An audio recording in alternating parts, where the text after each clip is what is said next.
আসসালামু আলাইকুম। আজকে আমাদের ভাগ্নিকে নিয়ে এসেছি হসপিটালে। আর আমার ভাগ্নের বেবি হওয়ার সময় হয়ে গিয়েছে। আর এই যে বেবির কাপড় চোপড় ঠিক মতন নিয়ে আসছে কিনা সব কিছু তো আমি একটু দেখছিলাম। তো বাচ্চা যা যা লাগে যাবতীয় সব কিছু এখানে নিয়ে এসেছি।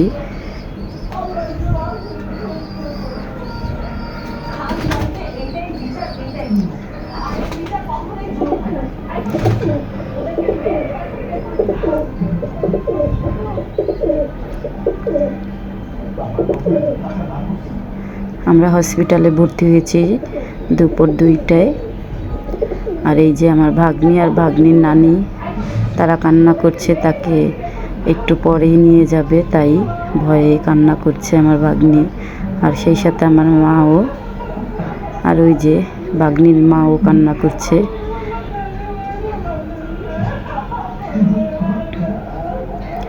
আসলে মা হওয়া এত সহজ না, মা হওয়াটা অনেক কষ্ট।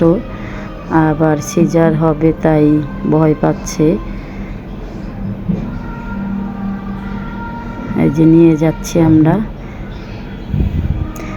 এখন আমার ভাগ্নিকে আগে স্যালাইন দিবে।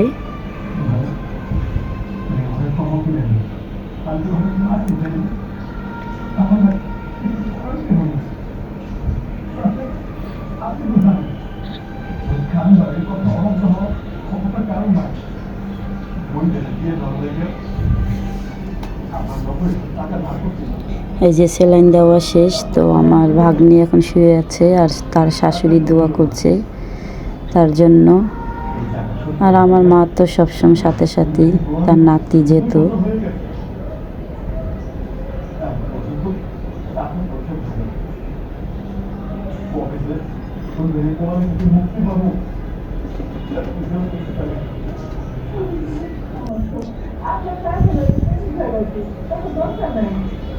এই যে নিয়ে গেল আমার ভাগ্নিকে। আর আমরা সবাই অপেক্ষা করছি বাইরে যে কখন বেবিটা নিয়ে আসবে। এই যে আমাদের বেবিও চলে এসেছে। এই যে দেখেন আমাদের মেয়ে বেবি হয়েছে, খুব সুন্দর মাশাআল্লাহ।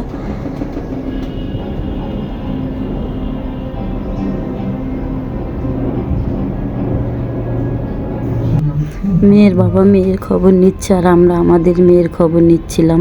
তো ওনারা বললো মা ভালো আছে, সুস্থ আছে। তো আমরা অল্প বয়সে নানি হয়ে গেলাম।